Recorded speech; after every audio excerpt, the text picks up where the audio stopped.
ಸಂಜೆಯ ಸಮಯ. ಸೂರ್ಯ ಮುಳುಗುವ ವೇಳೆಗೆ ಆಕಾಶವು ಕೆಂಪು ಬೆಳಕಿನಿಂದ ಕಂಗೊಳಿಸುತ್ತದೆ. ನಗರದ ಒಂದು ರಸ್ತೆಯಲ್ಲಿ ವಾಹನಗಳ ಗದ್ದಲದ ನಡುವೆ ಒಂದು ಸ್ಕೂಟರ್ ವೇಗವಾಗಿ ಸಾಗುತ್ತಿದೆ. ಆ ಸ್ಕೂಟರ್ ಚಾಲನೆ ಮಾಡುತ್ತಿರುವವಳು ಒಬ್ಬ ಯುವತಿ. ಸಾದಾ ಜೀನ್ಸ್ ಮತ್ತು ಟೀ ಶರ್ಟ್ನಲ್ಲಿ ಸರಳವಾಗಿ ಕಾಣುವ ಆಕೆ ಯಾರೆಂದು ಯಾರಿಗೂ ತಿಳಿದಿಲ್ಲ.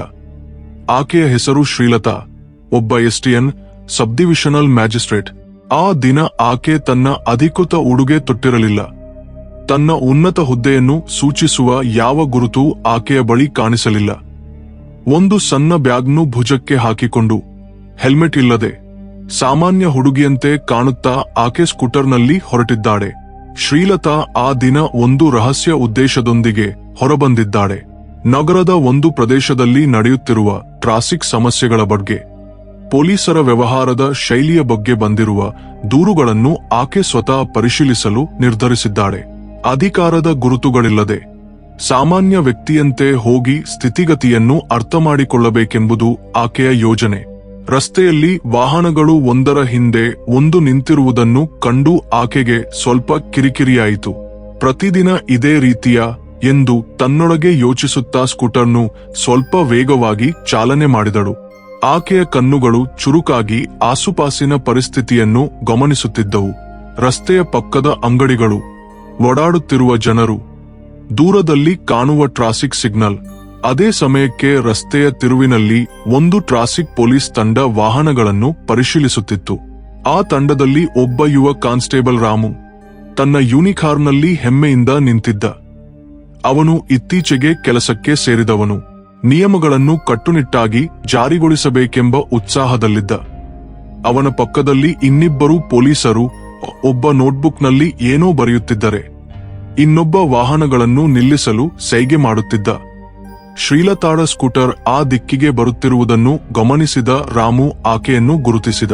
ಹೆಲ್ಮೆಟ್ ಇಲ್ಲದಿರುವ ಆಕೆಯನ್ನು ಕಂಡು ಅವನ ಕಣ್ಣುಗಳು ಅನುಮಾನದಿಂದ ಕೂಡಿದವು. ಇವಳು ಯಾರೇ ಇರಲಿ ನಿಯಮಗಳನ್ನು ಪಾಲಿಸಿಲ್ಲ ಎಂದು ತನ್ನೊಳಗೆ ಯೋಚಿಸಿದ. ಶ್ರೀಲತಾ ಸಿಗ್ನಲ್ ಬಳಿ ಸ್ಕೂಟರ್ ನಿಲ್ಲಿಸಿದಾಗ ರಾಮು ಆಕೆಯ ಕಡೆಗೆ ನಡೆದ. ಅವನ ಮುಖದಲ್ಲಿ ಕೊಂಚ ಹೆಮ್ಮೆ, ಕೊಂಚ ಆತ್ಮವಿಶ್ವಾಸ ಕಾಣಿಸಿತು. ಯೂನಿಕಾರ್ನಲ್ಲಿ ಇದ್ದ ಅವನು ಕೈಯಲ್ಲಿದ್ದ ಕೋಲನ್ನು ರಸ್ತೆಗೆ ಒಮ್ಮೆ ಬಲವಾಗಿ ಬಡಿದು ಆಕೆಯ ಬಳಿಗೆ ಬಂದ. ಮೇಡಂ, ಹೆಲ್ಮೆಟ್ ಎಲ್ಲಿದೆ? ಇಷ್ಟು ವೇಗವಾಗಿ ಸ್ಕೂಟರ್ ಓಡಿಸುವುದನ್ನು ನೋಡಿದರೆ ನಿಯಮಗಳ ಬಗ್ಗೆ ಗೊತ್ತಿಲ್ಲವೇ ಎಂದು ಸ್ವಲ್ಪ ಕಠಿಣವಾಗಿಯೇ ಕೇಳಿದ. ಶ್ರೀಲತಾ ಅವನ ಮಾತುಗಳನ್ನು ಕೇಳಿ ಒಂದು ಕ್ಷಣ ಆಶ್ಚರ್ಯದಿಂದ ನೋಡಿದಳು. ಆಕೆಯ ಮನಸ್ಸಿನಲ್ಲಿ, ಇವನು ನನ್ನನ್ನು ಸಾಮಾನ್ಯ ವ್ಯಕ್ತಿಯೆಂದೇ ಭಾವಿಸುತ್ತಿದ್ದಾನೆ. ಇದು ನನ್ನ ಪರೀಕ್ಷೆಗೆ ಸರಿಯಾದ ಅವಕಾಶ ಎಂದು ಯೋಚಿಸಿದಳು. ಶಾಂತವಾಗಿ ತನ್ನ ಬ್ಯಾಗ್ ತೆರೆದು ಸ್ಕೂಟರ್ನ ದಾಖಲೆಗಳನ್ನು ಹೊರತೆಗೆದಳು. ಆದರೆ ತನ್ನ ಎಸ್ಟಿಎನ್ ಗುರುತಿನ ಚೀಟಿಯನ್ನು ಮಾತ್ರ ಬ್ಯಾಗ್ನಲ್ಲೇ ಇಟ್ಟುಕೊಂಡಳು. ರಾಮು ಆ ದಾಖಲೆಗಳನ್ನು ತೆಗೆದುಕೊಂಡು ಒಮ್ಮೆ ಪರಿಶೀಲಿಸಿದ. ಇವು ಸಾಕಾಗಲ್ಲ. ಹೆಲ್ಮೆಟ್ ಇಲ್ಲದಿದ್ದರೆ ದಂಡ ಕಟ್ಟಲೇಬೇಕು. ಇಲ್ಲವಾದರೆ ಸ್ಕೂಟರ್ ಇಲ್ಲೇ ಇಟ್ಟು ಕಾಲಿಡಿ ಎಂದು ಕಠಿಣವಾಗಿಯೇ ಹೇಳಿದ. ಶ್ರೀಲತಾ ಅವನ ಧ್ವನಿಯಲ್ಲಿನ ದರ್ಪವನ್ನು ಗಮನಿಸಿ ಸ್ವಲ್ಪ ನಕ್ಕಳು. ನಿನಗೆ ನಾನು ಯಾರೆಂದು ಗೊತ್ತಿಲ್ಲದೆ ಈ ರೀತಿ ಮಾತಾಡುತ್ತೀಯಾ? ಸ್ವಲ್ಪ ಗೌರವದಿಂದ ಮಾತಾಡಬಹುದು ಅಲ್ವೇ ಎಂದು ಸೌಮ್ಯವಾಗಿ ಕೇಳಿದಳು. ಆದರೆ ರಾಮು ಆಕೆಯ ಮಾತುಗಳನ್ನು ಲಘುವಾಗಿ ತೆಗೆದುಕೊಂಡ. ಯಾರೇ ಆಗಲಿ ಒಂದೇ. ನಿಯಮಗಳು ಎಲ್ಲರಿಗೂ ಸಮಾನ. ನಿನ್ನಂತವರು ರಸ್ತೆಯಲ್ಲಿ ರಾಕೆಟ್ನಂತೆ ಓಡಾಡಿದರೆ ನಾವು ಸುಮ್ಮನಿರ್ತೀವಾ ಎಂದು ಸ್ವಲ್ಪ ಕೀಟಲಿಯ ಧಾಟಿಯಲ್ಲಿ ಉತ್ತರಿಸಿದ. ಈ ಸಂಭಾಷಣೆ ನಡೆಯುತ್ತಿರುವಾಗ ರಾಮುವಿನ ಸಹಪಾಠಿಗಳಾದ ಸೀನಿಯರ್ ಕಾನ್ಸ್ಟೇಬಲ್ ವೆಂಕಟ್ ಮತ್ತು ಇನ್ಸ್ಪೆಕ್ಟರ್ ಸುಬ್ಬಾರಾವ್ ಅಲ್ಲಿಗೆ ಬಂದರು. ವೆಂಕಟ್ ರಾಮುವಿನ ಮಾತುಗಳನ್ನು ಕೇಳಿ, ಏನ್ರೀ ರಾಮು, ಈ ಹುಡುಗಿ ಏನೋ ಹೇಳಲು ಬಯಸುತ್ತಿದ್ದಾಳೆ, ಕೇಳು ಎಂದ. ಆದರೆ ರಾಮು, ಸಾರ್, ಇವತ್ತು ಇಂಥವರೇ ತುಂಬಾ ಕಾಣುತ್ತಿದ್ದಾರೆ. ಹೆಲ್ಮೆಟ್ ಇಲ್ಲ, ವೇಗವಾಗಿ ಬಂದಿದ್ದಾಳೆ, ಇನ್ನೂ ಜಗಳವಾಡುತ್ತಿದ್ದಾಳೆ ಎಂದು ತನ್ನ ವಾದವನ್ನು ಮುಂದುವರೆಸಿದ. ಇನ್ಸ್ಪೆಕ್ಟರ್ ಸುಬ್ಬಾರಾವ್ ಶ್ರೀಲತಾಳನ್ನು ಮೇಲಿಂದ ಕೆಳಗಿನವರೆಗೆ ಒಮ್ಮೆ ನೋಡಿ, ಮೇಡಂ, ಇಲ್ಲಿ ಗದ್ದಲ ಮಾಡಬೇಡಿ, ದಂಡ ಕಟ್ಟಿ, ಇಲ್ಲವಾದರೆ ಸ್ಟೇಷನ್ಗೆ ಬನ್ನಿ ಎಂದು ಬೆದರಿಕೆಯ ಧಾಟಿಯಲ್ಲಿ ಹೇಳಿದ. ಈ ಮಾತುಗಳನ್ನು ಕೇಳಿದ ಶ್ರೀಲತಾ ಮನಸ್ಸಿನಲ್ಲಿ, ಇಂಥ ವರ್ತನೆಯೇ ಸಾಮಾನ್ಯ ಜನರಿಗೆ ತೊಂದರೆ ಕೊಡುತ್ತಿದೆ ಎಂದು ಯೋಚಿಸಿದಳು. ಈಗಾಗಲೇ ರಸ್ತೆಯ ಪಕ್ಕದಲ್ಲಿ ಕೆಲವರು ಗುಂಡಿಗೆಯಾಗಿ ಈ ಗಲಾಟೆಯನ್ನು ನೋಡಲು ಶುರು ಮಾಡಿದ್ದರು.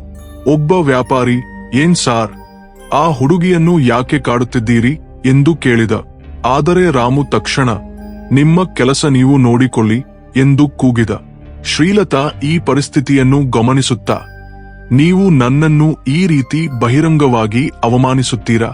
ನಾನು ಯಾರೆಂದು ತಿಳಿದರೆ ಈ ಮಾತುಗಳನ್ನು ಮಾತಾಡಬಲ್ಲಿರಾ ಎಂದು ಪ್ರಶ್ನಿಸಿದಳು.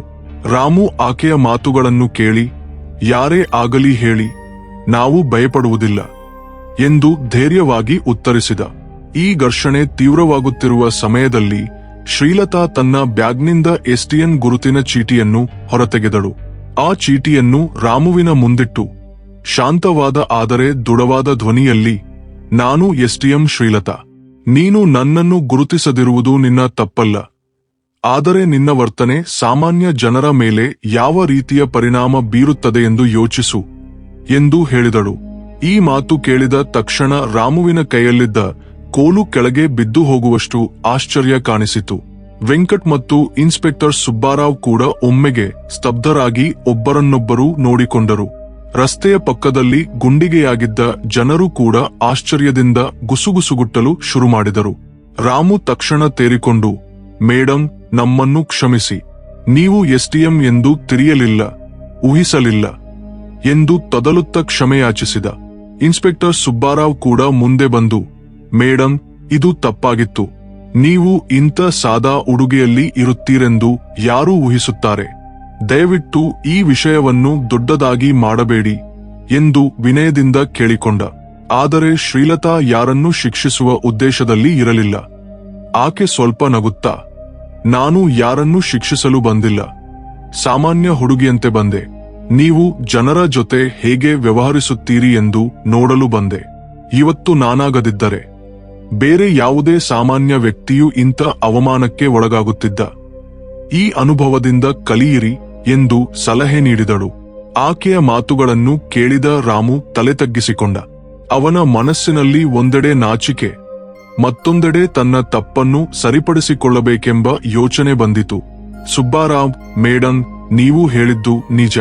ಕೆಲವೊಮ್ಮೆ ಒತ್ತಡದಲ್ಲಿ ನಾವು ಇಂಥ ವರ್ತನೆ ಮಾಡುತ್ತೇವೆ. ಇನ್ನು ಮುಂದೆ ಎಚ್ಚರಿಕೆಯಿಂದ ಇರುತ್ತೇವೆ ಎಂದು ಭರವಸೆ ನೀಡಿದ. ಶ್ರೀಲತಾ ಅವರ ಮಾತುಗಳನ್ನು ಕೇಳಿ, ನಿಮ್ಮ ಭರವಸೆ ನನಗೆ ಸಾಕು.